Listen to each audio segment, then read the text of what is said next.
A todas e a todos, sejam bem-vindos ao Tribunal de Justiça de Minas Gerais e ao Congresso Diálogo de Cortes, a complementaridade jurídica entre a ordem normativa brasileira e a internacional. Uma realização do Tribunal de Justiça de Minas Gerais, através da Escola Judicial Desembargador Edésio Fernandes, em parceria com o Tribunal Regional Federal da 6ª Região, também com a Associação dos Magistrados Mineiros, a AMAGES, por meio da Escola Superior da Magistratura, desembargadora Jane Silva. Também o Centro de Estudos em Direito e Negócios, o CEDIM. O Congresso tem o apoio do Cicobi Jus MP e está sendo transmitido ao vivo pelo canal da Escola Judicial no YouTube. Convidamos para comporem a mesa de abertura do Congresso o presidente do Tribunal de Justiça do Estado de Minas Gerais, desembargador Luiz Carlos de Azevedo Corrêa Júnior. Senhor presidente. Representando o governo do Estado de Minas Gerais, convidamos o advogado-geral adjunto, Wallace Alves dos Santos.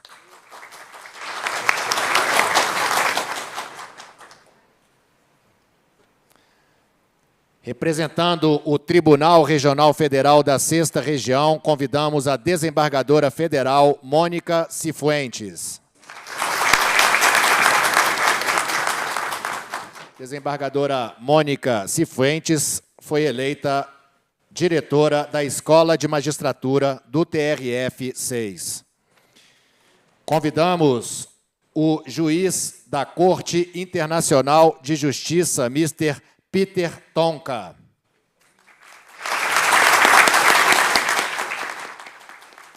Mr. Peter Tonka é ex-presidente também da Corte Internacional de Justiça. Convidamos para compor a mesa o juiz da Corte Internacional de Justiça, Mr. Abdulkawi Ahmed Yusuf.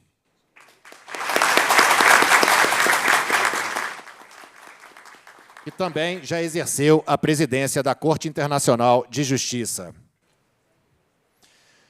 Convidamos a juíza da Corte Internacional de Justiça, Mrs. Shui Hanchin.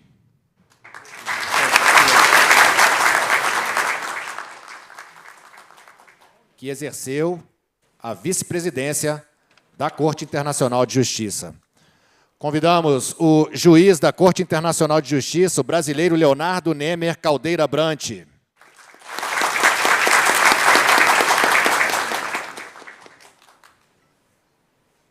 Convidamos a juíza do Tribunal Penal Internacional, Mrs. Joana Corner.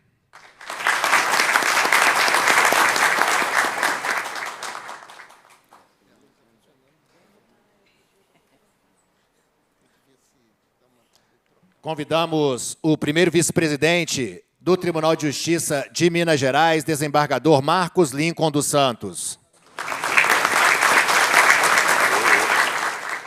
Convidamos o segundo vice-presidente do Tribunal de Justiça e superintendente da Escola Judicial, desembargador Edésio Fernandes, o desembargador Saulo Versiani Pena. Convidamos o terceiro vice-presidente do Tribunal de Justiça, o desembargador Rogério Medeiros Garcia de Lima. Convidamos o Corregedor-Geral de Justiça do Estado de Minas Gerais, desembargador Estevão Luquezzi de Carvalho. Convidamos a superintendente do Núcleo de Voluntariado do Tribunal de Justiça de Minas Gerais, a desembargadora Maria Luísa de Marilac Alvarenga Araújo. A desembargadora Marilac é uma das responsáveis pela realização desse congresso. Registramos a presença do vice-presidente e corregedor do Tribunal Regional Eleitoral de Minas Gerais, desembargador Júlio César Lorenz, representando o presidente do TRE, desembargador Ramon Tássio.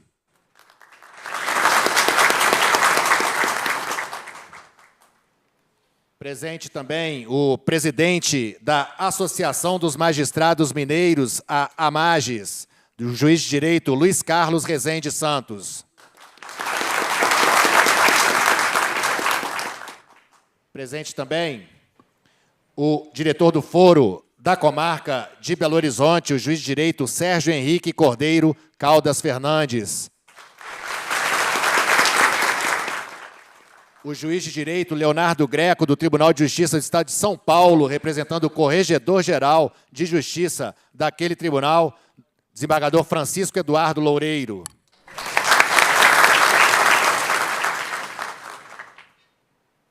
Também presente o diretor do Sicob, o juiz de direito Alessandro de Abreu Borges. O superintendente adjunto administrativo do Tribunal de Justiça, o desembargador Vicente Oliveira Silva.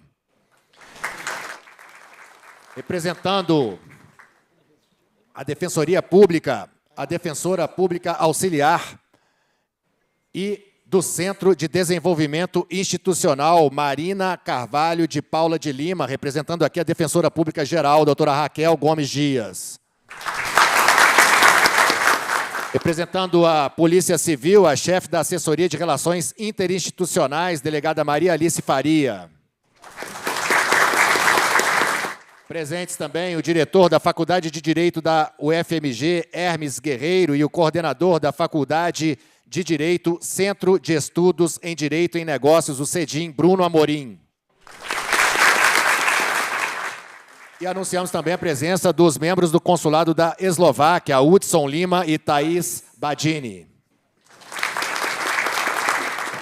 Cumprimento, então, aos senhores desembargadores, juízes de direito, aos servidores do Poder Judiciário, professores, estudantes, operadores do direito, participantes que acompanham pelo canal da Escola Judicial no YouTube. Senhoras e senhores, vamos ouvir o hino nacional brasileiro, que será executado pelo Quinteto de Cordas da Orquestra Jovem do Tribunal de Justiça de Minas Gerais.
Senhoras e senhores, vamos assistir ao vídeo de apresentação do projeto do Coral e da Orquestra Jovem do Tribunal de Justiça de Minas Gerais.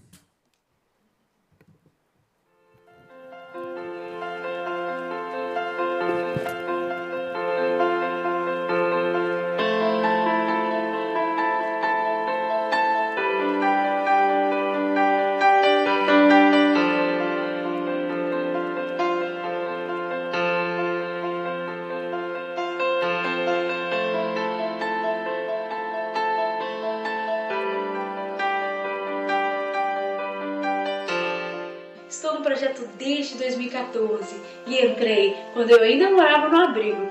O projeto me abraçou como uma fonte de esperança, reconhecendo minha habilidade musical e valorizando o que eu tenho de melhor, que é gostar de trabalhar com pessoas, de acolher e de ser acolhida.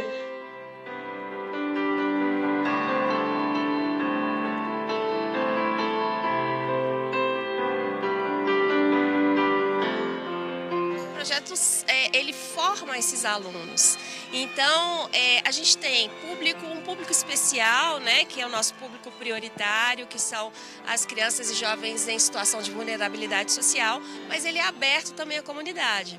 Então, a gente cria um ambiente alegre, inclusivo e de aprendizado, de trocas, né, porque a gente atende a todo mundo e tenta formá-los da mesma maneira, dando as mesmas oportunidades.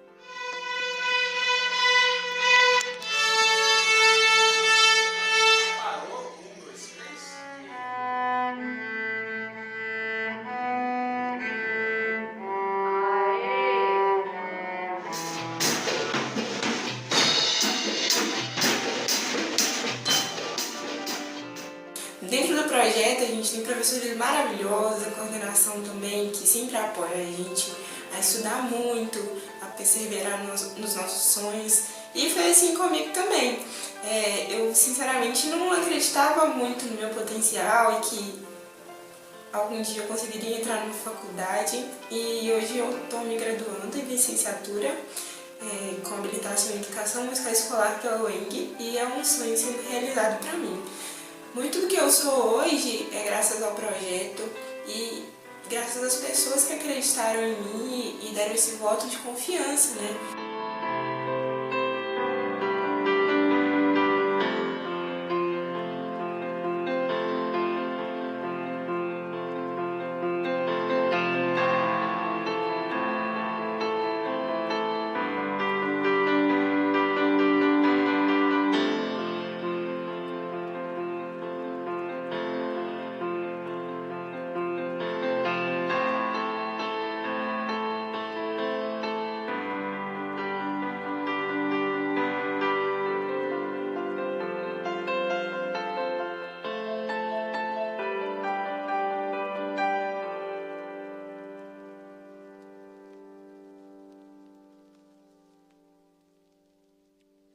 Muito bem.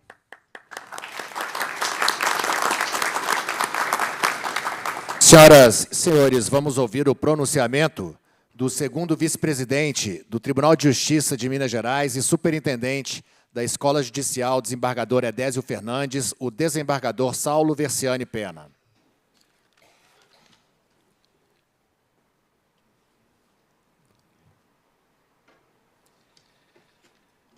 Senhoras e senhores, bom dia. Cumprimento as autoridades presentes, nas pessoas do presidente do Tribunal de Justiça de Minas Gerais, desembargador Correia Júnior, e da desembargadora federal Mônica Cifuentes, diretora da Escola Judicial do Tribunal Regional Federal da 6ª Região, e também na pessoa do presidente da AMAGES, Dr. Luiz Carlos Rezende Santos, e do juiz da Corte Internacional de Justiça, o professor doutor Leonardo Nemer Caldeira Brant. É com grande satisfação que damos início ao Congresso Diálogo das Cortes, a complementaridade entre a ordem jurídica brasileira e internacional. Hoje, temos a honra de receber os ilustres juízes e juíza da Corte Internacional de Justiça, o mais alto órgão judicial das Nações Unidas, bem como juízes do Tribunal Penal Internacional. É o evento que marca a história do judiciário mineiro. A presença dos magistrados aqui é um testemunho do compromisso que compartilhamos com a justiça e os direitos humanos. O Tribunal de Justiça de Minas Gerais, o Tribunal Regional Federal da 6ª Região e as escolas judiciais brasileiras desempenham papel fundamental na promoção e na formação de uma cultura de justiça e paz em nosso país. A troca de conhecimentos e experiências com os juízes da Corte Internacional de Justiça e do Tribunal Penal Internacional não apenas enriquece nosso entendimento sobre os desafios globais que enfrentamos, mas também fortalece os laços que unem nossos povos. Esse congresso é uma oportunidade ímpar para aprofundarmos o diálogo sobre as melhores práticas e os princípios que norteiam o exercício da justiça em nível internacional. Juntos, podemos explorar caminhos que assegurem a justiça e a equidade em nossas sociedades. Agradeço a presença de todos, especialmente os parceiros que permitiram a realização desse evento. A presidência desse tribunal, na pessoa do desembargador Correia Júnior. Do Tribunal Regional Federal da 6ª Região, na pessoa da nossa querida desembargadora federal Mônica Cifuentes. A AMAGES e a EMAGES, a Escola Superior da Magistratura, na pessoa do Dr. Luiz Carlos Rezende Santos. Bem como ao CEDIM e aos queridos servidores da nossa Escola Judicial, na pessoa do Dr. Iácones Batista Vargas. Desejo a todos um seminário produtivo e inspirador. Muito obrigado. Thank you. Welcome to Brazil. Welcome to Minas Gerais. And welcome to Belo Horizonte.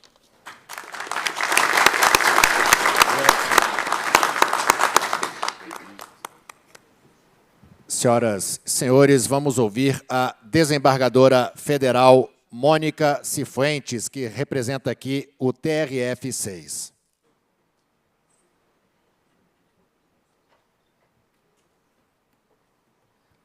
Bom dia a todas, a todos. Vou cumprimentar todas as autoridades presentes da mesa, a todos os senhores e senhoras, na pessoa do presidente do nosso Tribunal de Justiça, desembargador Luiz Carlos de Azevedo Correia Júnior, a quem, então, estendo o cumprimento também aos nossos colegas das Cortes Internacionais, que hoje nos honram com a sua presença, especialmente o nosso querido colega, juiz Leonardo Nemer, que dá a honra ao Brasil de integrar a mais alta Corte de Justiça Mundial.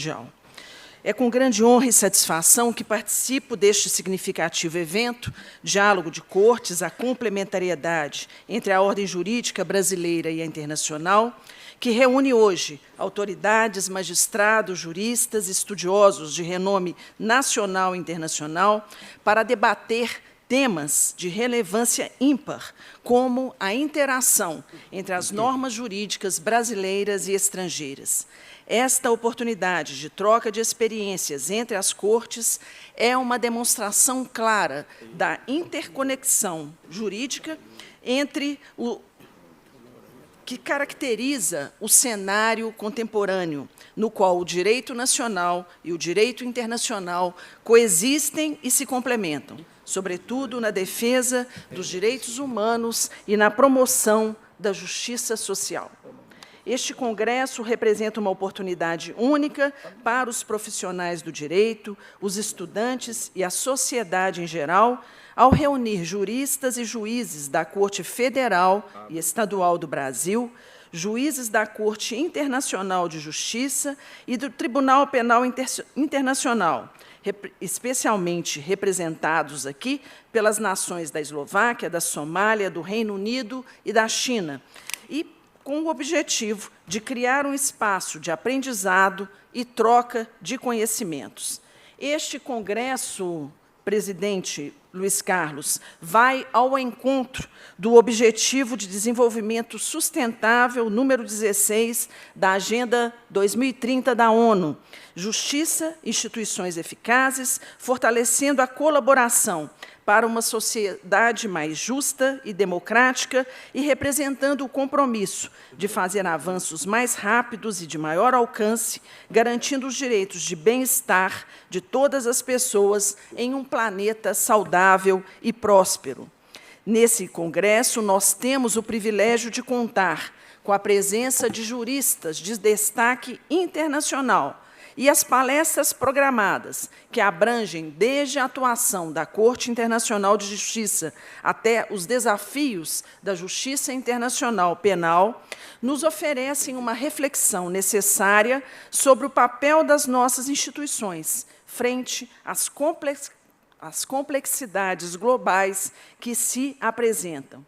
O diálogo entre as cortes é vital para a construção de uma justiça mais efetiva, especialmente em temas que ultrapassam as fronteiras nacionais, como os direitos humanos, as questões climáticas e o direito penal internacional. Como representantes da magistratura brasileira, temos o dever de nos engajarmos ativamente nesse processo de troca de conhecimentos, assegurando que o nosso sistema jurídico se mantenha alinhado com essas expectativas do direito internacional. E eu gostaria especialmente de agradecer aqui ao diretor da escola, do Edésio Fernandes, do Tribunal de Justiça de Minas Gerais, desembargador Saulo Versiani, pela oportunidade que nos dá, ao Tribunal Regional Federal da 6ª Região, de fazer parte deste projeto e de se juntar à escola nesse grande objetivo, que é o de aprimoramento das nossas instituições. Muito obrigada, obrigada a todos, e que tenham um excelente seminário. Muito obrigada.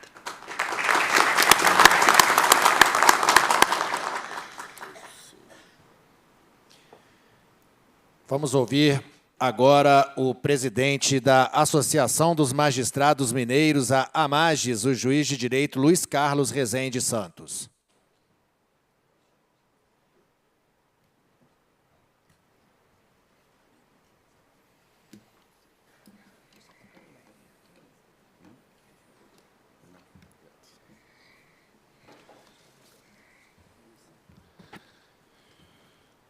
Nas pessoas e associados da AMAGES, presidente Luiz Carlos Correia Júnior, vice-presidente Saulo Versiani, sempre presidente Mônica Cifuentes e juiz Leonardo Nemer, cumprimento a todos que encontram-se nessa manhã histórica no nosso tribunal. Peço licença para iniciar este breve pronunciamento em português, e o faço inspirado na passagem de Paulo, quando na antiga Grécia romana se dirigia aos coríntios. Ainda que eu falasse as línguas dos homens e dos anjos, se não tiver amor, serei como o sino que ressoa ou o prato que retine. É com esse espírito de acolher a todos com linguagem de fraternidade e respeito que celebramos o início deste encontro com a participação de Cortes de Justiça de Minas Gerais e membros do Tribunal Internacional de Justiça, com sede em Haia. Como bem nos ensinou Martin Luther King, a verdadeira paz não é apenas a ausência de tensão, é a presença de justiça. Suas palavras ecoam hoje aqui, onde essas instituições se reúnem, cada uma com seu papel essencial para alcançar a paz através dos maiores ideais de justiça. Como presidente da Associação dos Magistrados de nosso Estado, sinto-me profundamente grato e privilegiado por ter essa oportunidade única de saudá-los. A AMAGES, que congrega hoje 1.542 membros da magistratura, sendo a segunda maior associação de juízes da América Latina, estando prestes a completar 70 anos de existência, participa honradamente desta reunião, consciente de que este é um momento de enorme relevância histórica e um marco de grande significado para todos nós e prenúncio das conquistas que ainda desejamos alcançar. Para o momento, com a permissão e o respeito das demais cortes de justiça e o público presente, reverenciamos a Corte Internacional, instituição que, ao longo das décadas, tem sido pilar na promoção de justiça, da paz e da cooperação entre as nações. Necessário aqui lembrarmos daqueles magistrados que nasceram em nosso Estado, e como faz atualmente o nosso associado, o juiz Leonardo Nemer Caldeira Brant, também já serviram ao Tribunal Internacional para distribuir justiça e alcançar a paz. Falo de José Sete Câmara, o diplomata nascido em Alfenas, que chegou a ser vice-presidente do Tribunal Internacional. Falo de José Francisco Rezec, diplomata, chanceler do Brasil, ministro da Suprema Corte, mineiro natural de Cristina, no sul de Minas, e o notável e inesquecível professor Antônio Augusto Cansado Trindade, mineiro de Belo Horizonte, como mestre Caldeira Brant. Esses ilustres juristas deixaram suas marcas em território brasileiro, com suas lições para fortalecimento do diálogo na solução de conflitos e fortalecem nosso compromisso com uma justiça acessível e inclusiva, em sintonia com cultura conciliadora e pacificadora, que são ideais também da Corte Internacional. Em tempos de desafios globais, de enfrentamento à desinformação e à violência em múltiplas formas, muito fruto das desigualdades sociais, esses princípios ganham ainda mais relevância. Assim, este encontro celebra a cultura de paz, lembrando as palavras de Mahatma Gandhi, que não existe um caminho para a paz é o caminho. E é neste trajeto que nos encontramos hoje. Aqui no Brasil, como todo mundo, as pessoas sonham com o fortalecimento da cultura de paz, respeito à dignidade humana e redução das desigualdades de gênero, racial e social. O certo é que este encontro celebra a busca de soluções aos desafios do mundo moderno. Por fim, vale a lição do poeta e diplomata mineiro Guimarães Rosa. O mais importante e bonito do mundo é isto, que as pessoas não estão sempre iguais, ainda não foram terminadas, mas que elas vão sempre mudando. E assim, vamos oficiar também aqui a vontade de mudança para melhor dos povos, e fazendo de cada encontro como este uma nova ponte de aliança pela paz entre toda a humanidade. Bom trabalho a todos e muito obrigado pela oportunidade.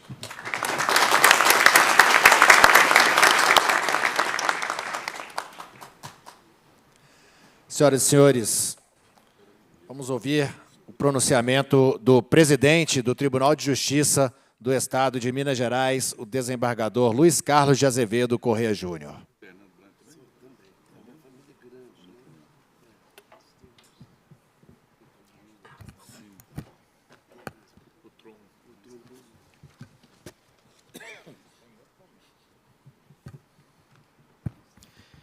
Muito bom dia, às senhoras e senhores. Quem fala português pode tirar o tradutor simultâneo, porque vou falar na língua de Camões. Mas gostaria de, antes de iniciar meu discurso, dizer que o Tribunal de Justiça, há alguns dias, recebeu no Supremo Tribunal Federal uma premiação pela utilização da linguagem simples, da linguagem simplificada. Este prêmio foi instituído pelo nosso Supremo Tribunal Federal com o objetivo de que o Poder Judiciário se aproxime da sociedade falando uma língua compreensível por todas e todas as pessoas que buscam o Poder Judiciário. E, no âmbito desta premiação, nós não buscamos apenas um discurso breve, um discurso compreensível, um discurso simples, que, inclusive, está sendo adotada por todos e todas que me antecederam aqui nesta tribuna, mas também que as nossas solenidades, em especial em suas aberturas, elas também sejam simplificadas, para que o objetivo da nossa reunião seja atingido com a oitiva que vamos fazer das palestras que serão proferidas posteriormente. Então, forte nesta linguagem simplificada e em respeito às senhoras e senhores presentes, eu peço licença para cumprimentá-las, todos e todos, nas pessoas do nosso primeiro vice-presidente, desembargador Marcos Lincoln dos Santos, da ex-presidente do Tribunal Regional Federal da 6ª Região e atual diretora de sua escola judicial, desembargadora Mônica Cifuentes, e também do nosso líder associativo, o presidente da Associação dos Magistrados Mineiros, AMAGES, juiz Luiz Carlos Rezende Santos. E neste objetivo de falar com simplicidade, no momento em que recebemos juízas e juízes internacionais, devemos também dizer que o objetivo do Poder Judiciário, no âmbito também dessa linguagem simplificada, é falar o que seja compreendido pelo jurisdicionado e pela jurisdicionada.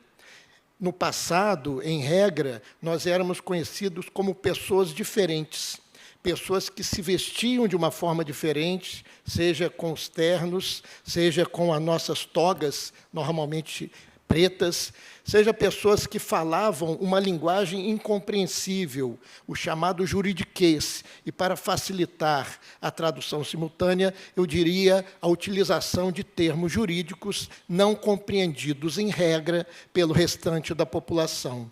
Por isso, o Poder Judiciário, para se legitimar como agente de transformação social, deve falar uma língua que seja compreendida. Aquele antigo adágio que dizia que o juiz decide apenas nos autos, que o juiz só fala nos autos, ele deve ser compreendido da seguinte forma: o juiz decide nos autos, mas ele explica a sua decisão, ele faz a sua decisão compreensível para toda a coletividade. Com esse objetivo, eu digo que talvez esta data, nos 150 anos de existência do nosso Tribunal de Justiça, seja a data de gala de sua existência sesquicentenária. Neste belo plenário de nosso Tribunal Pleno, nós estamos dando início, de forma única no país, pela primeira vez, num congresso internacional jurídico com a presença de juízes e juízas da Corte Internacional de Justiça e do Tribunal Penal Internacional, ambos vinculados à Organização das Nações Unidas. E este momento é um momento único para discutirmos esta matéria. O mundo, que viveu 2 grandes guerras mundiais, infelizmente, não esqueceu a litigiosidade. Sempre no pós-guerra, a humanidade pensava, isso nunca mais vai acontecer. Mas, infelizmente, nós estamos vendo guerra, desigualdade, fome, morte, num mundo que, paradoxalmente, se desenvolve economicamente a cada dia. Aqui na América do Sul, nós temos disputa territorial entre 2 países, algo que não víamos há décadas. Nós temos mulheres e crianças morrendo no norte da América do Sul, na América Central, migrando economicamente para uma vida melhor. Isso é uma realidade que é contemplada diariamente. Nós temos o embargo que dura décadas e que não derruba regimes autoritários, mas sacrifica a população de um país da América Latina. E isso não ocorre apenas na América.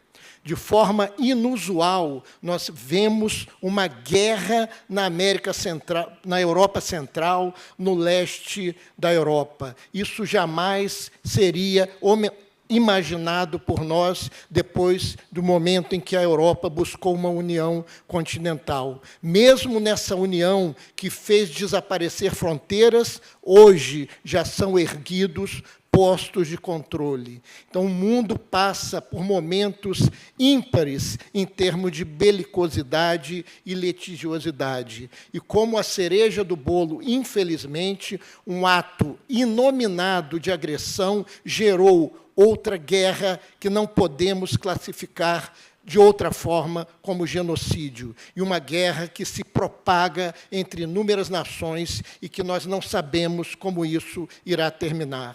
Num momento como esse, ter em nosso tribunal juízes e juízas da Corte Internacional que julga conflito entre países e do Tribunal Penal Internacional que julga crimes de guerra é um momento único, não só na história do Tribunal de Justiça do Estado de Minas Gerais, mas na história do Poder Judiciário brasileiro. E não podemos nos esquecer também que um assunto que integra o temário deste Congresso e que diz respeito ao Poder Judiciário brasileiro e ao Poder Judiciário internacional, que é a defesa do meio ambiente.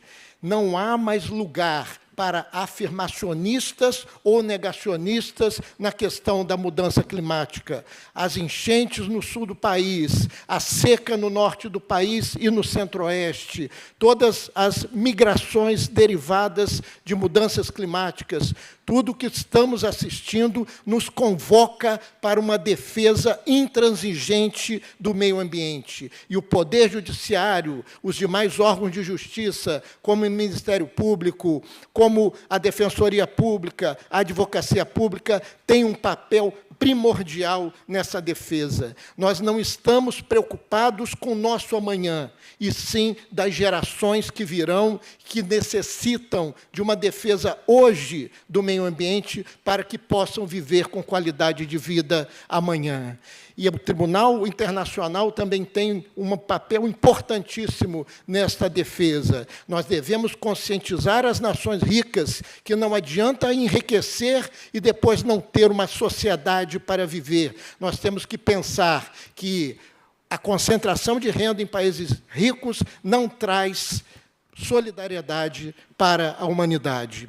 O momento é importantíssimo para o nosso Congresso. Eu agradeço a presença dos ilustres juízes Peter Tonka, Abdulkawi Ahmed Yusuf, Shui Hanchin, Joana Corner, e do nosso mineiro brasileiro e confessado por ele ontem, ao lado da camisa que foi jogada de um determinado jogo no Serra Dourada, atleticano, nosso professor Leonardo Nemer Caldeira Brant, pela presença em nosso tribunal. Agradeço também à Escola Judicial do Desembargador Edésio Fernandes pela realização deste evento, na pessoa do desembargador, querido amigo Saulo Versiani Pena, e um agradecimento especial ao principal organizador deste evento, nosso diretor do Foro da Comarca de Belo Horizonte, juiz Sérgio Henrique Rodrigues Caldas Fernandes. Sem o doutor Sérgio, nós não teríamos este evento. Agradeço também ao TRF6, na pessoa da desembargadora Mônica, à AMAGES, do nosso presidente Luiz Carlos, e ao Centro de Estudos e Negócios Jurídicos, que são parceiros neste Congresso. E tenho a certeza de que, ao final das palestras, ao final das conclusões desse importantíssimo evento, nós vamos chegar à conclusão de que, no mundo, hoje, muito mais importante do que construir muros é construir pontes. Muito obrigado.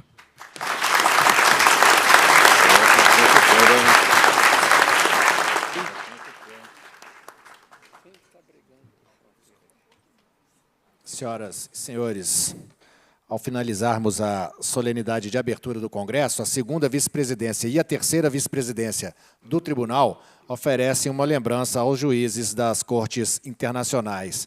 Para a entrega dos livros, convidamos a se posicionarem à frente da mesa o segundo vice-presidente, desembargador Saulo Versiani Pena, e o terceiro vice-presidente, desembargador Rogério Garcia de Lima.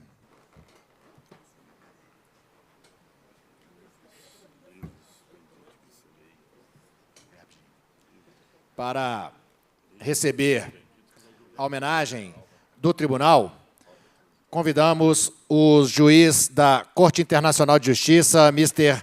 Peter Tonka.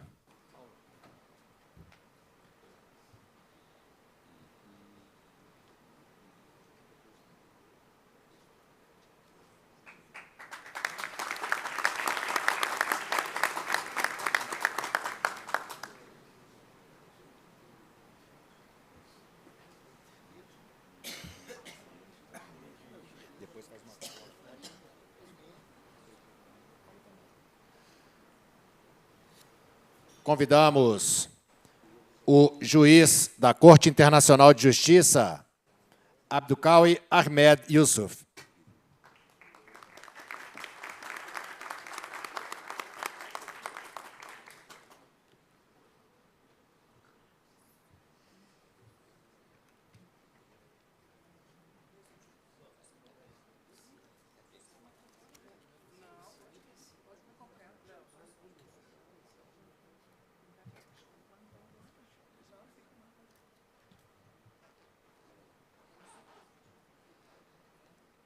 O presidente do tribunal também participa da homenagem aos juízes das Cortes Internacionais.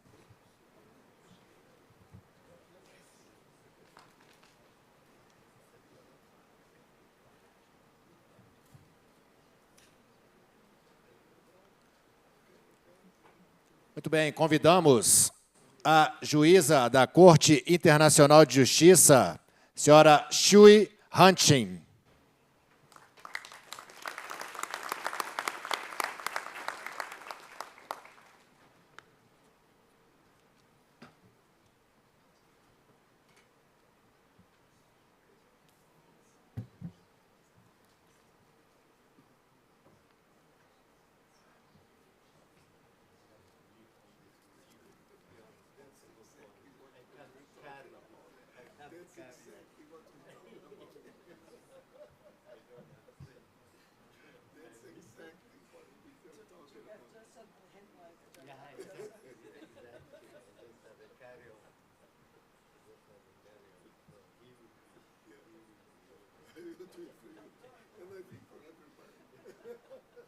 Convidamos a juíza do Tribunal Penal Internacional, senhora Joana Corner.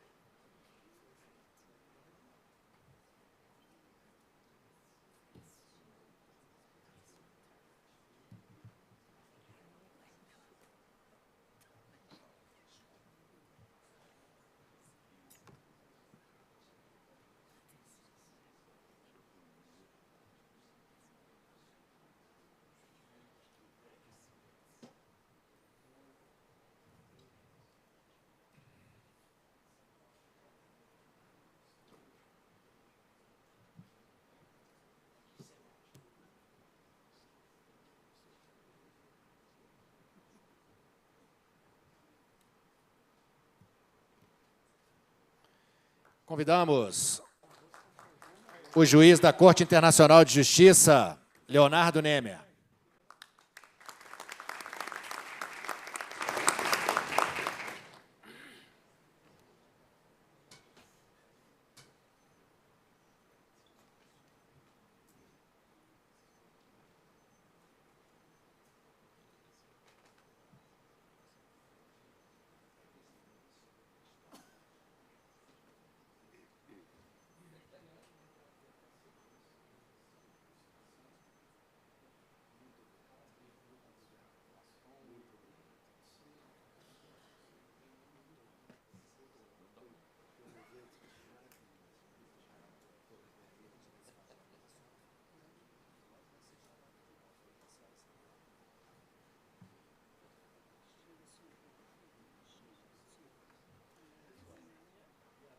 Agradecemos aos desembargadores. Vamos, então, senhoras e senhores, dar início ao primeiro painel do Congresso. Agradecemos às autoridades que compõem a mesa de abertura e as convidamos a tomarem assento nas cadeiras reservadas, por favor.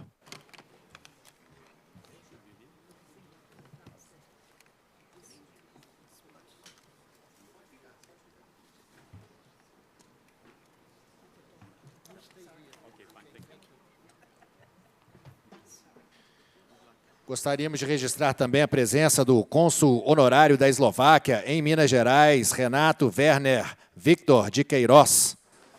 Também presente o superintendente adjunto da Escola Judicial, desembargador Edésio Fernandes, o desembargador Maurício Pinto Ferreira.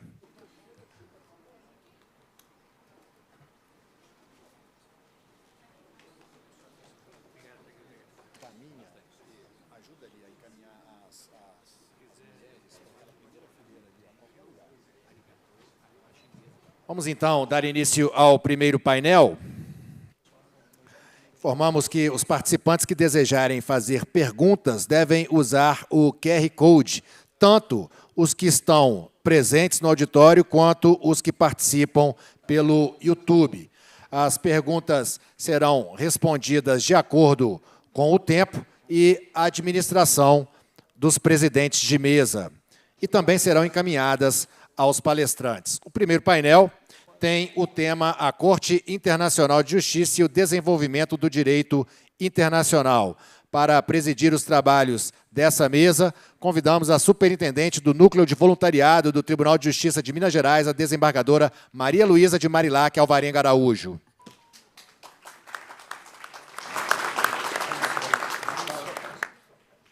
O palestrante já se encontra à mesa, o juiz da Corte Internacional de Justiça e também ex-presidente da Corte, Mr. Peter Tonka. Convidamos o debatedor do painel, o desembargador José Marcos Vieira, do Tribunal de Justiça de Minas Gerais.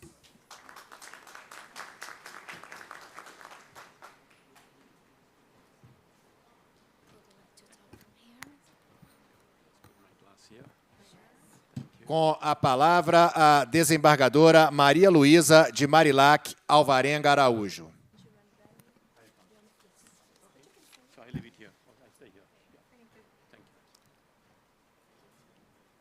Senhoras e senhores, bom dia. É com grande honra que abro os trabalhos desta mesa. Temos o privilégio de receber o excelentíssimo senhor Peter Tonka, juiz e ex-presidente da Corte Internacional de Justiça, que abordará o tema A Corte Internacional de Justiça e o Desenvolvimento do Direito Internacional. Com uma carreira marcada por uma notável dedicação ao direito internacional, o senhor Tonka traz consigo uma vasta experiência e conhecimento que enriquecerão nosso debate sobre a importância da Corte Internacional de Justiça para o desenvolvimento desse ramo de direito. Passo a ler o currículo do senhor Peter Tonka. Nascido na Eslováquia, membro da Corte Internacional de Justiça desde 6 de fevereiro de 2003, reeleito a partir de 6 de fevereiro de 2012 e 6 de fevereiro de 2021, vice-presidente da Corte de 6 de fevereiro de 2009 a 5 de fevereiro de 2012, presidente da Corte de 6 de fevereiro de 2012 a 6 de fevereiro de 2015. Mestre em Direito com louvor máximo, Faculdade de Direito, Universidade Charles, Praga, 1979. Diretor em Jurisprudência de Direito Internacional, Universidade Charles, 1981. Doutor em Direito, PhD em Direito Internacional, Universidade Charles, 1985. Diploma pela Faculdade de Direito Internacional e Relações Internacionais, Kiev, Ucrânia, 1982. Diploma pelo Instituto do Direito da Paz e do Desenvolvimento, Nice, França, 1984-1985. Diploma pelo Instituto de Direito Internacional Público e Relações Internacionais, Tessalônica, Grécia, 1985. Diploma pela Academia de Direito Internacional de Haia, Países Baixos, 1988. Autor de numerosos artigos, bem como participações de destaque na área do direito internacional. Agradecemos ao palestrante por aceitar nosso convite e por sua disposição em compartilhar suas valiosas perspectivas. Tenho certeza de que suas reflexões nos ajudarão a compreender melhor a intersecção entre as ordens jurídicas que discutiremos ao longo deste congresso. É também um prazer anunciar a presença do desembargador José Marcos Rodrigues Vieira, que, após a palestra, terá a oportunidade de compartilhar suas considerações sobre o tema. Estamos certos de que suas contribuições serão de grande valor para todos nós. Sem mais delongas, passo a palavra ao nosso ilustre palestrante, senhor Peter Tonka.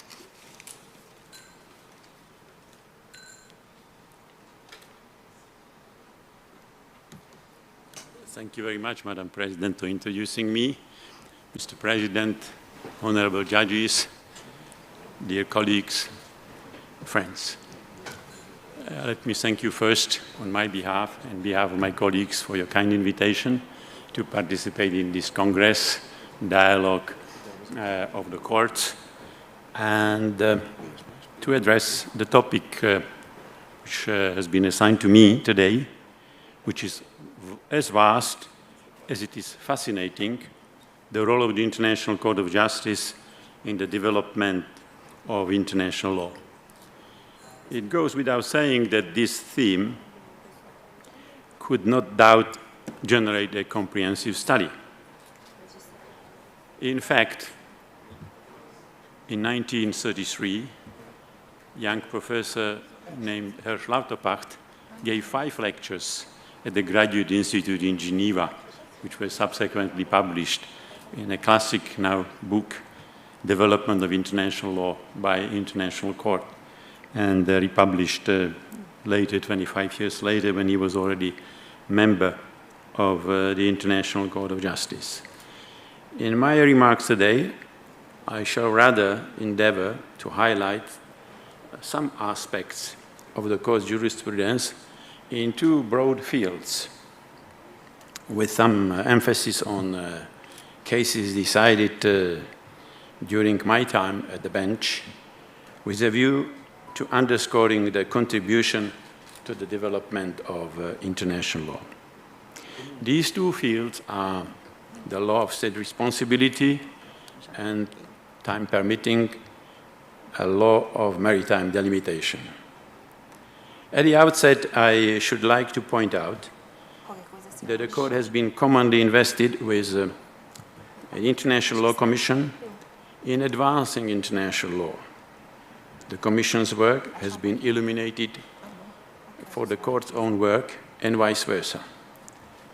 As a result, there exists an organic complementarity and interaction between the functions of these 2 organs, not to mention the fact that a number of members of the Court throughout its history had previously served on the International Law Commission.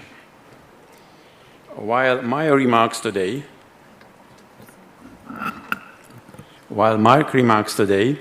will focus primarily on the work of the International Court of Justice, established in 1946, let me say a few words about its predecessor institution, the Permanent Court of International Justice, which began its work in 1922.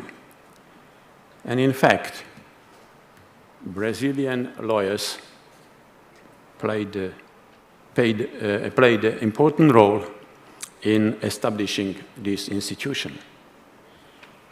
One of the 10 members of Advisory Committee of Jurists who was tasked to prepare a statute of that court by the Council of the League of Nations was originally Clovis Bevilacqua, legal advisor of the Brazilian Foreign Ministry, and his advisor was Raul Fernandez.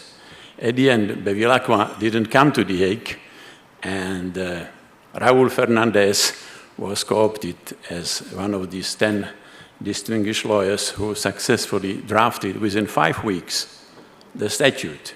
I doubt that nowadays it would have been possible within such a short span of time to prepare an instrument which has withstood the test of time because it is still applied by the current court. But this Mr. Raul Fernandez played another important role in the organs of the League of Nations because while the Committee of Jurists proposed compulsory jurisdiction of the court, that means each state becoming part of the statute will be subject to its jurisdiction, that was opposed by some major powers because they did not wish at that time, and I think even nowadays, to submit their actions to the legal scrutiny by independent judges. So Raul Fernandez invented the system of the so-called optional clause, which allows a state not being subject to the jurisdiction by the fact of becoming party to the statute, to accept its jurisdiction by a general declaration accepting jurisdiction in relation to any other state which has made a similar declaration for legal disputes which may be submitted to it. So it's enduring contribution of this great Brazilian to the international court as we know it today. In permanent court of arbitration, permanent court of international justice, two great personalities of Brazilian history and law were elected.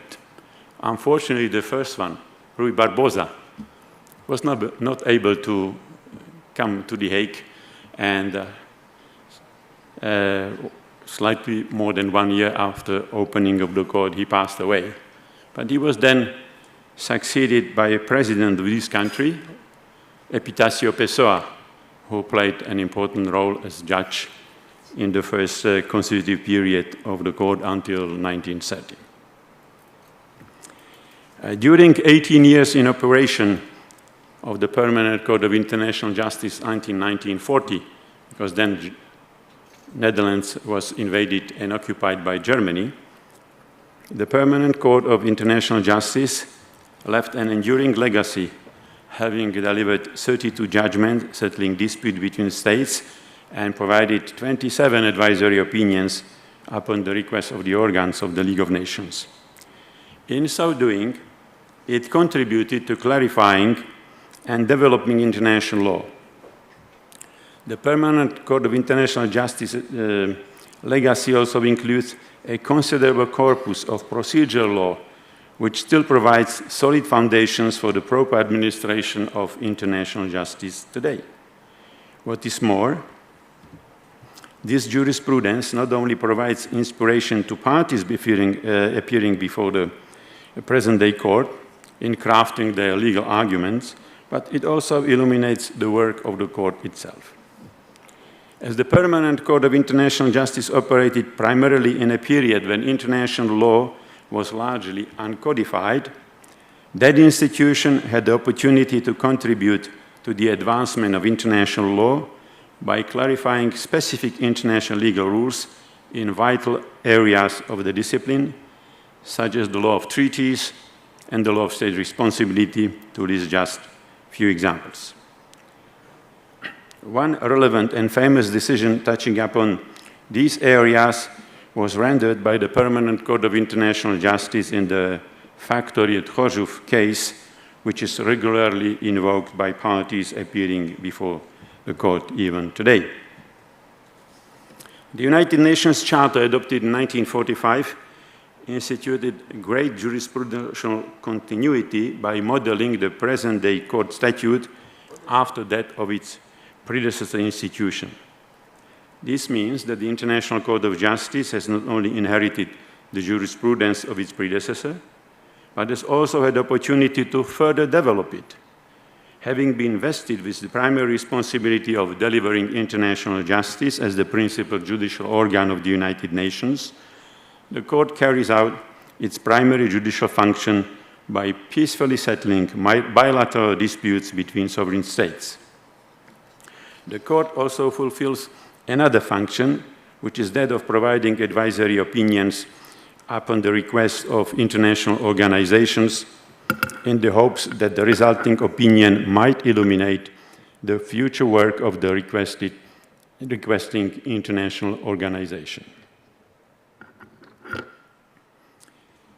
While the more immediate effect of the present-day court's judgments is to peacefully settle the disputes submitted to it, the influence of its jurisprudence is felt more broadly, as it is studied meticulously by other courts and tribunals, legal scholars, legal advisors to foreign ministries, and states. Its pronouncements are widely perceived as authoritative statements of international law, and much in the vein of its predecessor, the court has had opportunity to contribute to the development of international law for instance, by clarifying specific rules of customary international law. As a result, in addition to its impact on the jurisprudence of other courts and tribunals, the Court's work has been highly influential in informing the codification project undertaken by the International Law Commission, body which is primarily responsible for assisting the General Assembly in the codification and progressive development of international law. In fact, that entity, the International Law Commission, has relied heavily on the Court's pronouncement and those of its predecessor in its efforts to codify international law. In fact, the then Secretary General of the United Nations, Kofi Annan, in his report presented to the General Assembly, underscored that the greatest achievement made by the United Nations was in the normative area. The Court jurisprudence, which undoubtedly helped solidify the views developed on various topics in the International Law Commission, eventually prompted the transition to a dialogue between the Court and the Commission. In short, the latter continued to cite liberally the Court's precedents in its codification work, whereas the Court in turn referred in its judgment to the instruments developed by the Commission, be they in the form of conventions adopted by states in diplomatic conferences or in the United Nations, or in the form of draft articles such as the much discussed articles on state responsibility. As a result, there is a rich and vibrant interaction between the Court's jurisprudence and the work of the Commission on issues of state responsibility. The Commission sometimes relied rather summarily on the Court's case law to affirm fairly straightforward or uncontroversial points of law. In other instances, the Commission delved more extensively into the Court's work to expose the roots of certain debates over relevant international legal norms, trace the evolution of such norms, draw factual analogies for the purposes of gauging the limits of the application of some articles, further explain the rationale underpinning specific provisions, and so on. This mutual influence is long ingrained, ongoing, and fairly considerable. There is no question that the Commission has also drawn extensively from the Court's jurisprudence in the debates and work leading up to its final codification of the articles on state responsibility and accompanying commentary, which exercise such a strong influence on the decision-making by international courts and tribunals, not just the International Court of Justice. As a result, the Commission often ascribes a precedential weight to the Court's decisions that arguably extends beyond the subsidiary role afforded judicial decisions in the statute of the International Court of Justice, famous Article 38, paragraph 1d. Similarly, there was a clear practice at the ICJ prior to the adoption of the articles on state responsibility, according to which the Court would invoke the Commission's articles in preparatory form as sources of authority in its own reasoning. This undoubtedly prompted International Law Commission Special Rapporteur, late Judge James Crawford, when writing about the initial reception of the 1996 draft articles, to emphasize the view that the draft articles were already a major contribution. Even as drafts, they had been already referred to with approval by the International Court on many occasions, citing, for instance, the Gabčíkov-Nagymáros project case or advisory opinion in a difference relating to immunity from legal process of a special rapporteur of the Commission on Human Rights.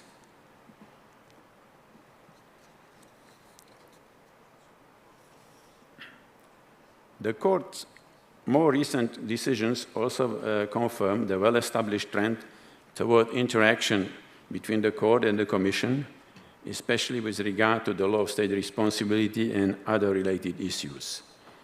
Those decisions illustrate the particular influence, whether expressed or implied, of the work of the Commission in that regard on the reasoning followed by the Court. More importantly, the Court's jurisprudence convincingly demonstrates the important role it fulfills in developing international law, be it in settling disputes peacefully and interpreting certain rules on state responsibility, or in applying the normative scheme. In the case concerning questions relating to the obligation to prosecute or extradite between Belgium and Senegal, Belgium complained of Senegal's conduct and its failure to comply with its obligations under the Convention Against Torture. Belgium maintained that Senegal, where former President of Chad, Hissène Habré, had been living in exile since 1990, had taken no action on its repeated requests to ensure that the former President of Chad be brought to trial in Senegal, failing his extradition to Belgium, for acts characterized as including the crime of torture. Belgium contended that under the said convention, Senegal's failure to prosecute Mr. Habré, if he is not extradited to Belgium, to answer for the acts of torture that are alleged against him, violated this multilateral treaty obligations under various articles such as 5, 6, and 7. At the outset, the Court considered questions related to the admissibility of Belgium's claims. First, the Court noted that Senegal disputed the admissibility of those claims, observing that Senegal contested Belgium's right to invoke Senegal's international responsibility for its alleged breach of its obligations to submit Mr. Habré's case to its competent authorities for the purpose of prosecution, unless it extradites him. In support, Senegal asserted that none of the alleged victims of the crimes ascribed to Mr. Habré had Belgian nationality at the time when those acts were committed, a fact which Belgium did not contest. However, Belgium requested the Court to rule that the claim asserted in its application was admissible.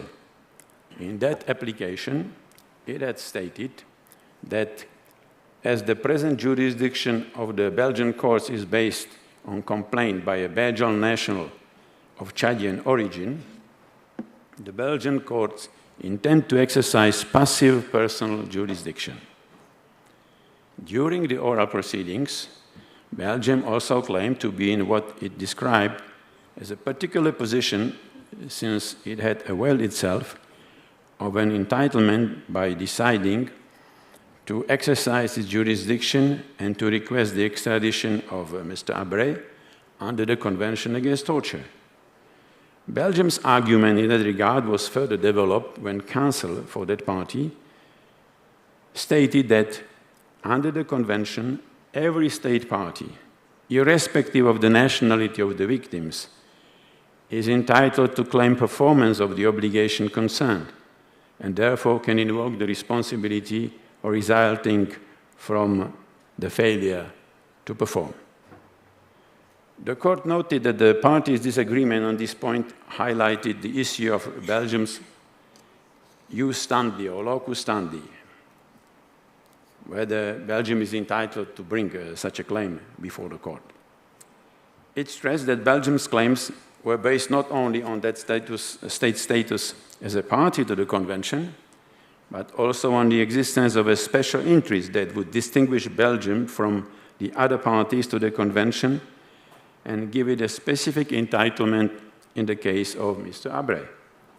The Court stated that it would first consider whether a submission requesting it to order the cessation of alleged violations of the obligations under the Convention Against Torture could be based solely on the fact that the applicant state is the party to the said instrument. In this context, the Court recalled that the preamble states that the object and purpose of the Convention is to make more effective the struggle against torture throughout the world. Referring to the values shared by the parties to the Convention, the Court observed that those states have a common interest to ensure that acts of torture are prevented and, if they occur, their authors do not enjoy impunity. It follows that this common interest requires the state on whose territory an alleged perpetrator of breaches of the Convention is present to comply with its obligations under the instrument, including those considered by the Court in the present case. In short, the Court noted that the obligations of a state party to conduct a preliminary inquiry into the facts and to submit the case to its competent authorities for prosecution are triggered by the presence of the alleged offender in its territory, regardless of the nationality of the offender, of the victims, or of the place where the alleged offense occurred. Referring to the Barcelona Traction case, the Court expanded on the issue of common interest. That common interest implies that the obligations in question are owed by any state party to all the other states parties to the Convention. All the states parties have a legal interest in the protection of the rights involved.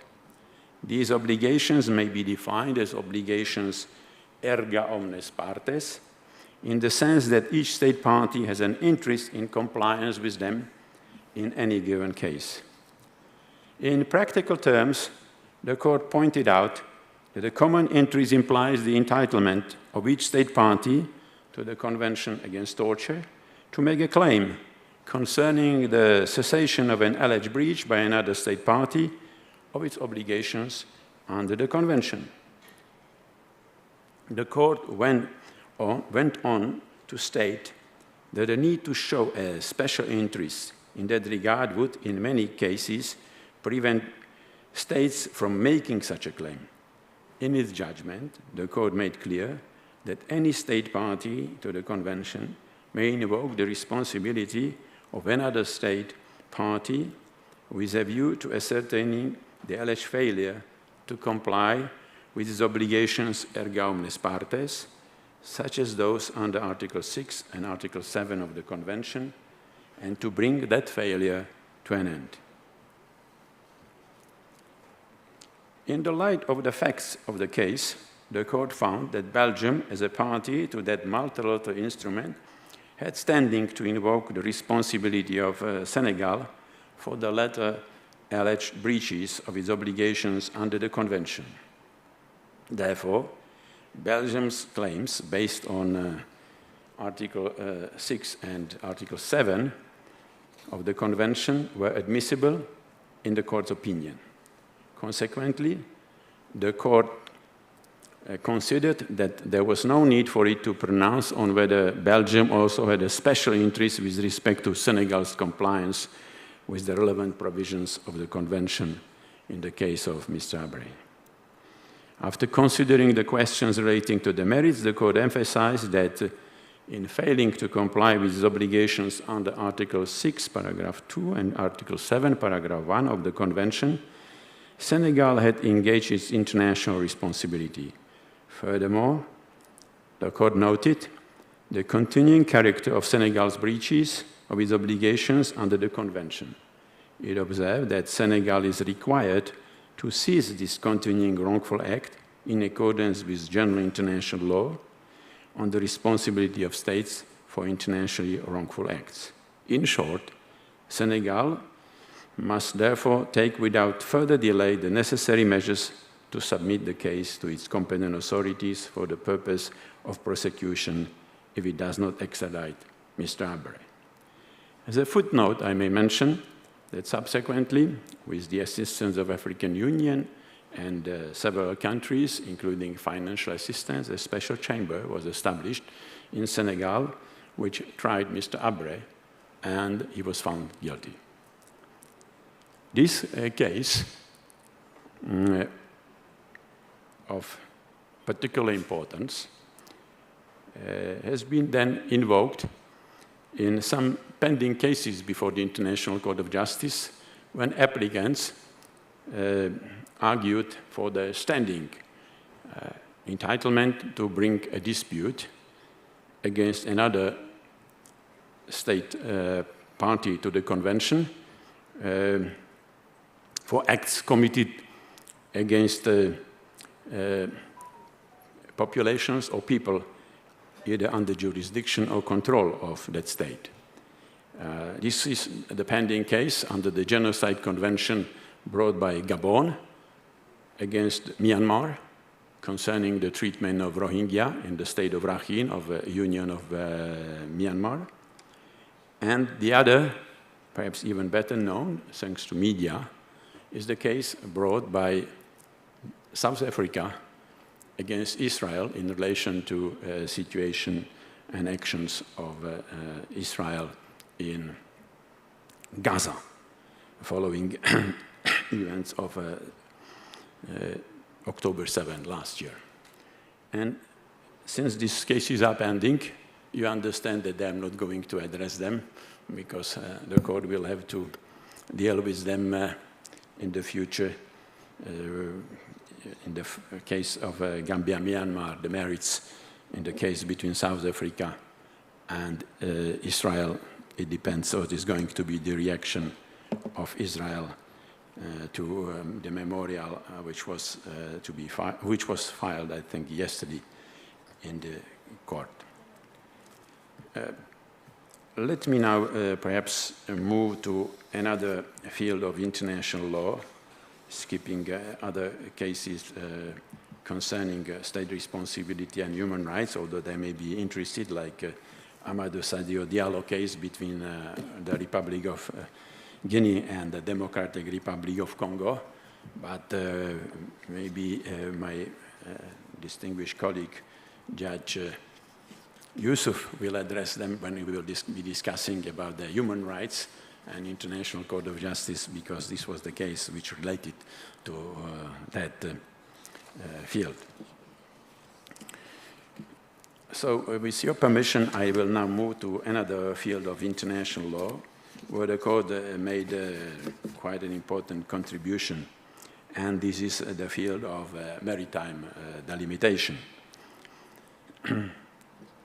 The court has established a solid reputation in adjudicating cases involving maritime delimitation.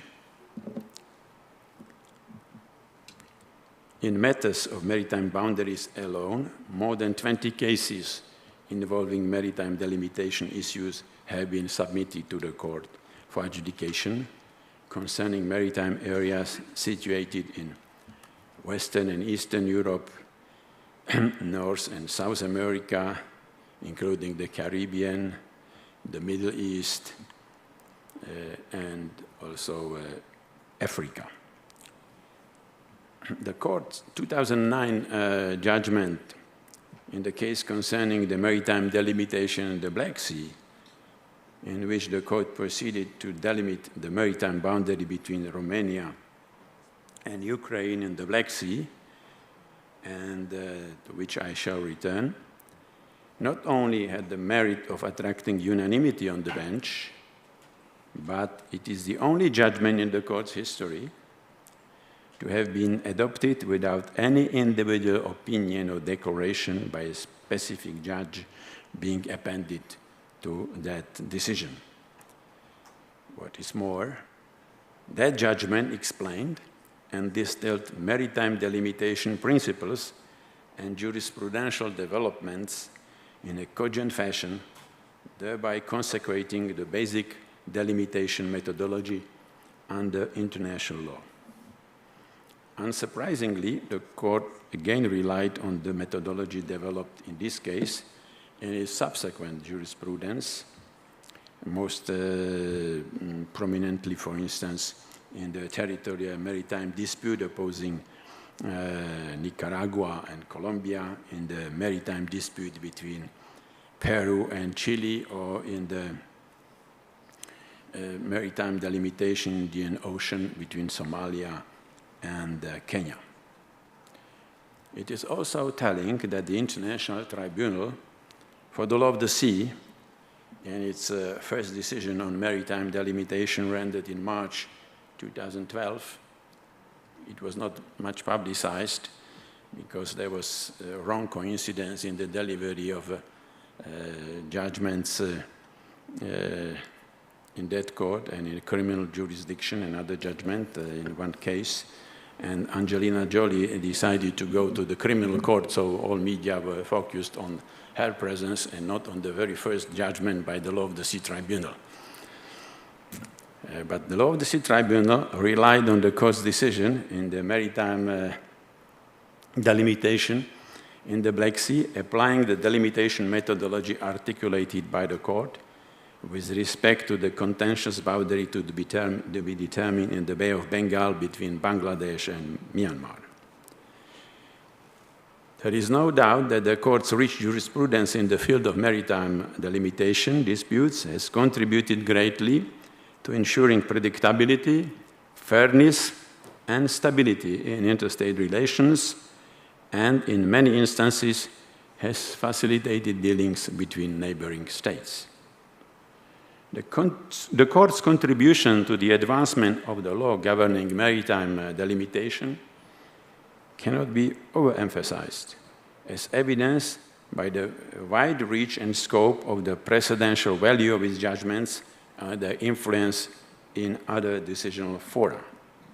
When handling maritime delimitation cases, the court not only interprets and applies relevant customary norms to reach equitable outcomes in maritime disputes in unique contexts, but it continuously contributes to the greater unification of the relevant rules applicable to different maritime areas while confirming the established methodology for achieving those equitable solutions. Moreover, the judgments of the International Court are highly regarded and carefully studied by states, legal advisors to foreign ministries, international lawyers, states, and legal scholars. Now firmly entrenched in the court's jurisprudence is the notion that maritime delimitation remains shaped and informed by international law, as opposed to leaving coastal states up to their own devices. Merely 5 years after the court's inception in 1946, the Anglo-Norwegian fisheries judgment had already consecrated this foundational principle, which I would equate with the primacy of international law in maritime delimitation matters. The court said, the delimitation of sea areas has always an international aspect. It cannot be dependent merely upon the will of the coastal state as expressed in its municipal law. Although it is true that the act of delimitation is necessarily a unilateral act, because only the coastal state is competent to undertake it, the validity of the delimitation with regard to other states depends upon international law. End of quote. Equally important is the principle commonly expressed as the land dominates the sea, according to which maritime entitlements flow from state sovereignty over land and are thus determined by reference to pre-existing territorial rights. The court first referred to this principle in 1969 in the continental shelf cases between Netherlands and Germany and Denmark, only to reassert it several times in subsequent jurisprudence. The court had the opportunity to provide further contour to this principle in the Qatar versus Bahrain case, when it declared that, and I quote again, it is thus the territorial situation that must be taken as starting point for the determination of the maritime rights of a coastal state, end of quote. It is worth mentioning that in that case, the court attributed sovereignty to Qatar over low tide elevation, given that such feature was situated on, as the court said, right side of the maritime boundary, once the delimitation line was constructed and adjusted. The court's reasoning may be best explained by the fact that since this maritime feature formed part of the sea, it would necessarily fall within the purview of entitlement of the state exercising jurisdiction over the territorial sea surrounding this low tide elevation. Indeed, the opposite conclusion might have irreconcilably flown in the face of the land dominates the sea principle. Recently, states have increasingly requested the court to draw a single maritime boundary with a view to dividing by a single line all their respective maritime areas extending beyond the territorial sea, namely the continental shelf and exclusive economic zone. The single boundary approach, which closely followed the emergence of the legal framework governing the exclusive economic zone, was entertained by the Chamber of the Court for the first time in the 1984 Gulf of Maine judgment between Canada and the United States. This was the first occasion on which the court was called upon not only to delimit the respective continental shelf areas of the parties, but also to determine the boundary pertaining to their respective superjacent water columns. By contrast, the 1969 continental shelf and 1982 Tunisia-Libya cases remain confined to the delimitation of a single maritime area, that of continental shelf. Even in the absence of prior jurisprudence espousing such method, the Chamber, in the Gulf of Maine case, was receptive to the parties' request that it draw a single boundary to apportion both maritime zones in accordance with the principles and rules of international law applicable in the matter as between the parties. The Chamber went on to conclude that there was certainly no rule of international law to the contrary, and in the present case, there is no material impossibility in drawing a boundary of this kind. From that case onward, most parties to maritime delimitation disputes before the court requested it to draw a single maritime line to divide the respective zones of entitlement, including in the 2009 case concerning maritime delimitation in the Black Sea, as I already mentioned. It is telling that the notion of single maritime boundary appears nowhere in the United Nations Convention on the Law of the Sea of 1982. Rather, it originated in the practice of states, and the court has welcomed this development in its jurisprudence, while still upholding other relevant conventional and customary norms governing maritime delimitation. Another monumental contribution in the court's jurisprudence lies in the introduction of the concept of equity in maritime delimitation context. This development is explained in large part by the fact that the applicable rules cannot exhaustively cover all situations of overlapping maritime claims.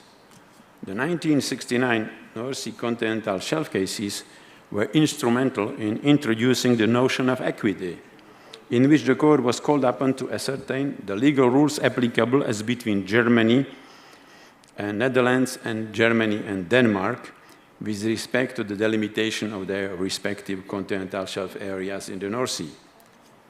In the court's view, such delimitation had to be carried out in accordance with equitable principles and taking account of all the relevant circumstances. UNCLOS, United Nations Convention on the Law of the Sea, the result of the longer process of negotiations within the third United Nations Conference on the Law of the Sea, ultimately mirrored the court's pronouncement in its provisions pertaining to the delimitation of the continental shelf and the exclusive economic zones between states with opposite or adjacent coasts. Indeed, the attainment of an equitable solution remains the central objective in both Article 74 and 83 of UNCLOS, dealing respectively with delimitation of exclusive economic zone and continental shelf. The ensuing delimitation must therefore be effected in conformity with customary principles and rules regulating the continental shelf and economic zone, as UNCLOS provides no further guidance in how the equitable aspects of a given solution are to be envisaged. By contrast, Article 15 of the same instrument, which reflects custom international law as confirmed by the court in Qatar versus Bahrain, expressly mentions the equidistance/special circumstances method when delimiting the territorial sea as between adjacent or opposite states. Despite initial resistance exhibited by the court, the method by which it posits a provisional equidistance line in the area to be delimited before possibly adjusting that line if necessary, by taking account of special circumstances for the purposes of achieving an equitable solution, ultimately became its preferred delimitation approach. Virtually all cases brought to it since the Gulf of Maine judgment in 1984 were disposed by reference to this methodology, which was applied by the court to all maritime areas in dispute, with the notable exception in the 2007 judgment in a case between Nicaragua and Honduras. Because of the particular geographical situation in that case, the court ultimately resorted to a bisector line as it was unfeasible to construct an equidistance line. However, the court underscored that at the same time, equidistance remains the general rule. Thus, the court jurisprudence has been instrumental in ensuring greater unity in the field of maritime delimitation. In its view, there exists a solid connection between the legal regime governing delimitation of the territorial sea, which it termed the equidistance special circumstances rule, on one hand, and the principles regulating delimitation of the continental shelf and the exclusive economic zone, which it expressed as the equidistance relevant circumstances rule, on the other hand. As it confirmed in the Qatar versus Bahrain case, both regimes warrant the application of a similar delimitation approach rooted in principle of equity and taking into account particular circumstances relevant to each case.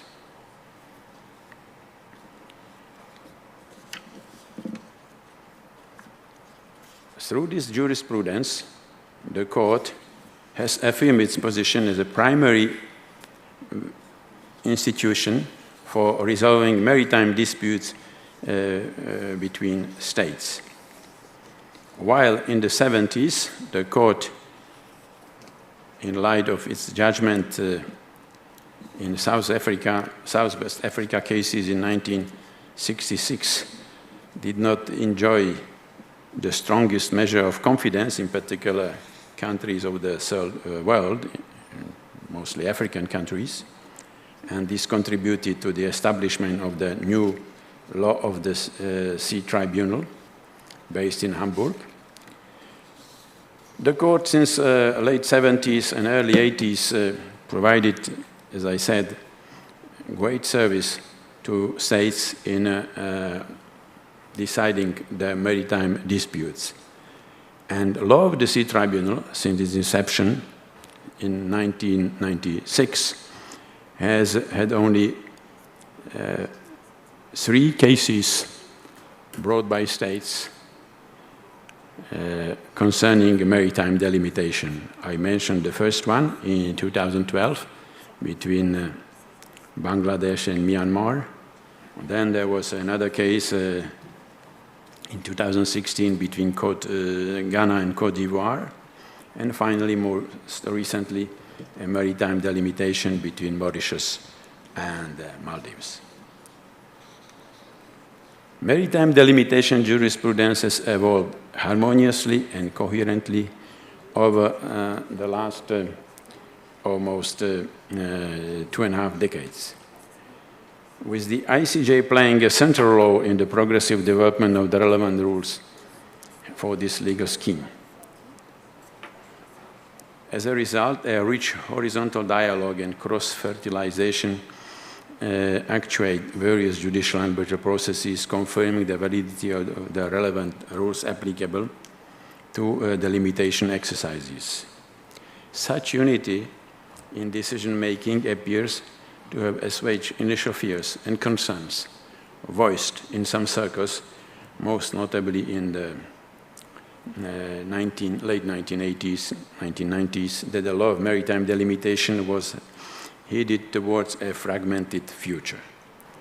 What is more, it vindicated the assertion of the then president of our court, Dame Rosalind Higgins, that so-called fragmentation of international law is best avoided by a regular dialogue between courts and exchange of information.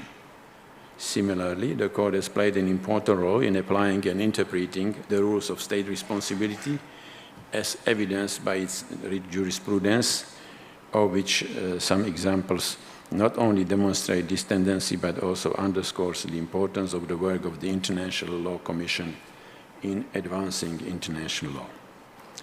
Moving forward, there is no doubt that the court will continue adjudicating disputes submitted to it with dedication, in utmost impartiality, independence, and in accordance with international law, always within the limits of its jurisdiction conferred upon it. It is to be hoped that in so doing, the court will again be able to contribute to strengthening the international rule of law and promote the advancement of Pacific dispute settlement in the future. There is little doubt in my mind that its jurisprudence will continue to offer unwavering support for the advancement of international law, the stability of its rules, and the coherence of its underlying system. Thank you very much, and following a presentation by Judge, I'll be glad to take some questions and do my best to answer them. Thank you very much.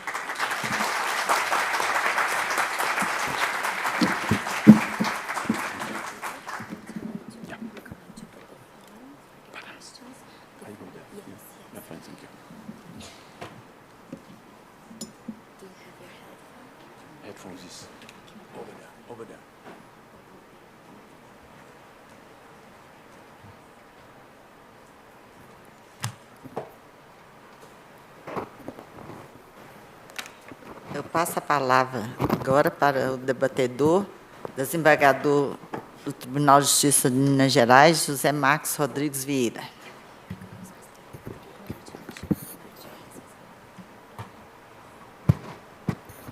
Muito obrigado, desembargadora Luísa Marilac.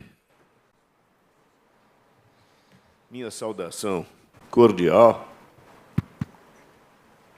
aos outros participantes deste magno congresso, com o que saúdo nas pessoas de nós, aqui, anfitriões, simbolizados pelo presidente Luiz Carlos de Azevedo Corrêa Júnior, a inteligência desta Casa de Justiça. E saúdo os ínclitos visitantes, juízes internacionais, inclusive pela amizade que nos une, a todos, na pessoa do professor Leonardo Nemer Caldeira Brant. Pouco resta dizer diante de uma formidável conferência do juiz Peter Tonka, com quem tive a oportunidade de trocar algumas ideias antes do início dos trabalhos. Sua Excelência mostrou de início uma evolução histórica da Corte Internacional de Justiça, lembrando Rui, com as suas duas teses, tão importantes à época, da igualdade das nações e da arbitragem obrigatória. Mas hoje, seja pela cláusula Raul Fernandes, lembrada por Sua Excelência, seja pela evolução jurisprudencial, não cogitamos mais de arbitragem. A Corte Internacional de Justiça produz jurisdição no exato sentido da palavra. Lembro que a tese do professor Leonardo Nemer é exatamente sobre a res iudicata. Alcançou a Corte Internacional esta posição de respeito entre as soberanias, seja por tratados, seja por cláusulas de reciprocidade entre Estados, seja pela atuação persuasiva da sua jurisprudência, o status de Corte de Justiça no preciso significado de sua nomenclatura. E será o tema até da conferência do professor Leonardo Nemer. Há uma série de agendas que passam a depender dos julgados da Corte Internacional de Justiça. Existe um extremo em que as cortes nacionais se detêm. O clima, completamente subvertido, universalmente, com o derretimento das geleiras, com a inversão das estações do ano, tem gerado vítimas as mais diversas. E eu quero situar aqui o grande conferencista. Não quis falar, evidentemente, sobre casos em andamento, pendentes na Corte de Justiça, mas quero dizer que gostaria que uma questão aflorasse a Corte Internacional. Não podemos sofrer, nenhum de nós, a pecha de genocida por omissão, genocide by omission. Eu quero me referir às tailing dams, as barragens de mineração, que afetam 159 municípios brasileiros, deles 143 em Minas Gerais. Dirão todos, o subsolo é da União. Sim, mas a barragem não é subsolo. E acredito que a Corte Internacional de Justiça também já tenha superado, desde as reflexões do trabalho que se seguiu, a tese do nosso recentemente falecido membro da Corte, da exaustão do direito interno. Neste campo que eu referi, a exaustão do direito interno nem precisa ser buscada. Seria o quê? A calcio damni infecti. Que reparação há para vidas humanas? Já houve centenas nas tragédias mineiras, mas serão milhares, muitos, milhares, porque o problema aí é de direitos humanos. E a Corte Internacional de Justiça, cuida exatamente dos direitos humanos nesta sua atualidade. the people situated in flood areas.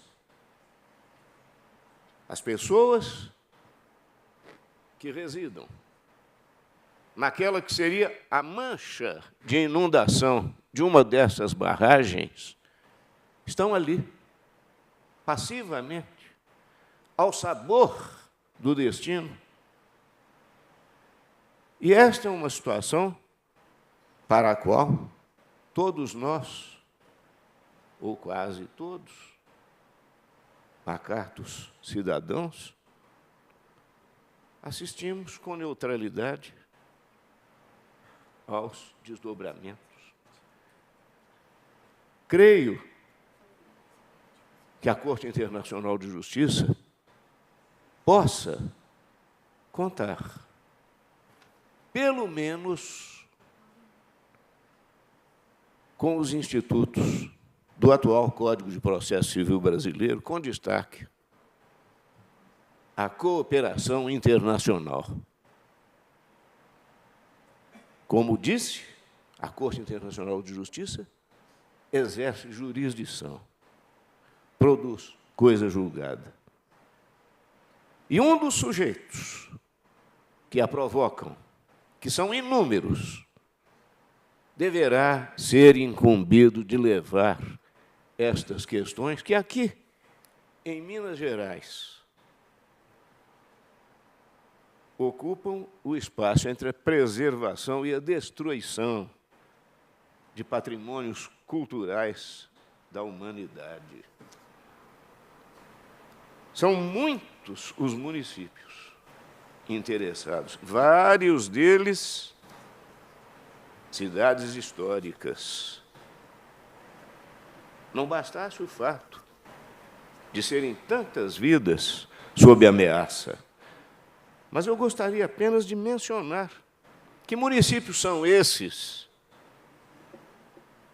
na ainda não descrita mancha de inundação, mas que se sabe que seriam atingidos com o rompimento. Araxá, Brumadinho, Conceição do Mato Dentro, Congonhas, Itabira, Itabirito, Itatiaiuçu, Jeceaba, Mariana, Nova Lima, Ouro Preto, Paracatu, Rio Acima, Sabará, Santa Bárbara, Sarzedo, Tapira e Arcos. Eis aí uma dimensão mundial de responsabilidade internacional, superando as limitações do nosso processo civil de lide interindividual e mesmo de lide coletiva. A Corte Internacional de Justiça tem um destino a que eu, certamente, não assistirei, porque os meus janeiros já são muitos. Mas acredito que as gerações vindouras poderão desfrutar da preservação dos valores humanitários e dos direitos humanos, a que tanto ela se tem dedicado com êxito. Os meus efusivos cumprimentos ao professor Peter Tonka e a todos os demais juízes internacionais aqui presentes, e meu agradecimento pela paciência de terem ouvido essas ligeiras considerações. Muito obrigado.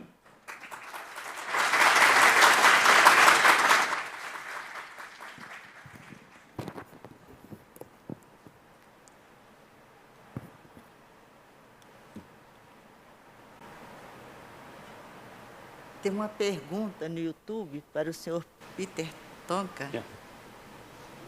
A expansão do direito internacional dos direitos humanos promoveu a Corte Internacional de Justiça a um novo estatuto, evidente através dos recentes pedidos controversos em relação ao genocídio, tortura e outras convenções internacionais, e pedidos de parecer consultivo, leis sobre genocídio e alterações climáticas.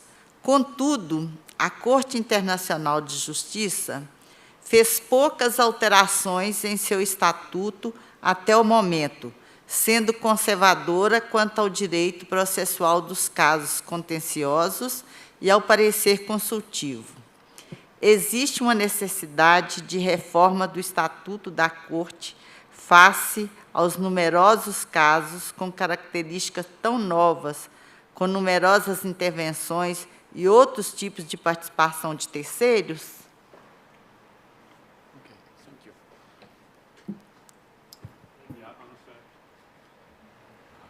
Answer from here. Well, it's true. There is a clear tendency now to more cases brought before the International Court of Justice under the so-called human rights conventions conceived broadly. Because personally I consider some of these conventions are the criminal law conventions, like the Convention Against Genocide. Of course, it protects groups of population, but it protects it through imposing obligations on prevention and punishment of certain conduct. So, in 1993, Bosnia and Herzegovina brought a case under the Genocide Convention in the middle of the so-called Balkan Wars. 6 years later, in 1999, although there was no more active military confrontation, Croatia brought a case against Serbia under the Genocide Convention. The court dealt with these cases. It's true it took some years, but it is also true that to some extent the length of the proceedings depended on the conduct of the parties, because Bosnia and Herzegovina at least twice requested the extension of the time limit for filing its memorial. And as there was objection to jurisdiction, the court has first to decide whether it can hear the case or whether the claims are admissible. Though this all explains rather lengthy procedure. I mentioned the case brought by Belgium against Senegal, and I elaborated on it because it was an important case in which the court firmly established that states parties to certain international treaties, which are intended to protect human rights, create obligations erga omnes partes, so not only directly affected state, but any state party may bring a case against another state party requesting the compliance with their judgment case. So the court confirmed the standing of, in this case, Belgium, but subsequently, for instance, in the case brought by the Gambia against Myanmar, although the acts complained of are committed in the territory of Myanmar, and the alleged victims are people living there, not in Gambia. While we have the case of South Africa versus Israel. We have had several cases brought before the court under the Convention on the Elimination of all forms of racial discrimination. But you should be aware that our jurisdiction is based on consent. So we can decide only if we are satisfied that consent has been validly granted by the respondent. And usually the first reaction of the respondent is to raise objections to jurisdiction or admissibility. Well, if we do not respect the principle of consent, the court may face backlash. Backlash in the form that states won't be willing to make declarations recognizing jurisdiction, or they may, in the future instruments, multilateral conventions containing compromissory clauses, make reservations, not accepting jurisdiction of the court. So we have to respect this cardinal principle of international jurisdiction, that it's based, because you deal with sovereign states, it's based on consent jurisdiction. We cannot change the statute of the court. The statute of the court is an integral part of the Charter of the United Nations. It's annexed to the Charter of the United Nations, and it can be amended only by states. If they agree, and subsequently they ratify at least 2/3 of membership in the United Nations, it would be around 128 or 29 states. You can calculate it from the number of member states of the UN, and 193. But there is one important condition, that all 5 permanent members have to ratify. So you see how it is difficult to amend the statute, and certainly the court cannot do that.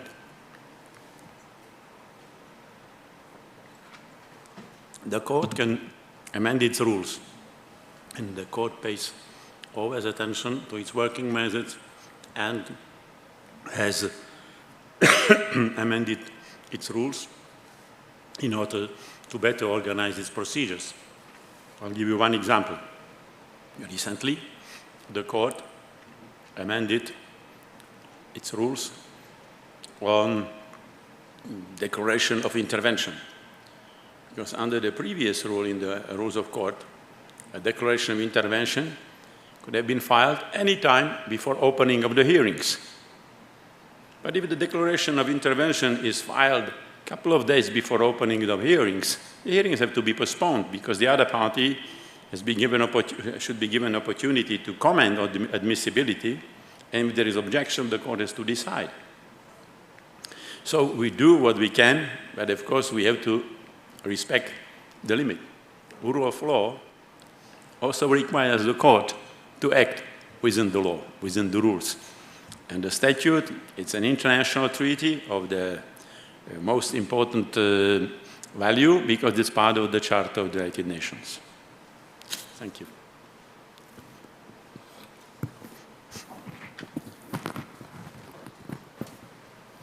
Any other question? Yes. No. Okay. So I passed.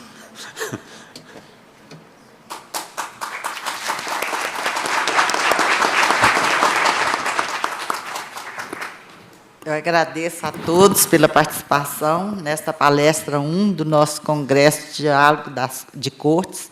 Foi um privilégio ouvir o excelentíssimo senhor Peter Tonka, que compartilhou conosco suas valiosas perspectivas sobre a Corte Internacional de Justiça e seu papel no desenvolvimento do direito internacional. Agradeço também ao desembargador José Marcos Rodrigues pela sua presença e pela contribuição que trouxe ao nosso direito. Encerramos, assim, os trabalhos da mesa. Muito obrigada, desejando a todos uma excelente tarde.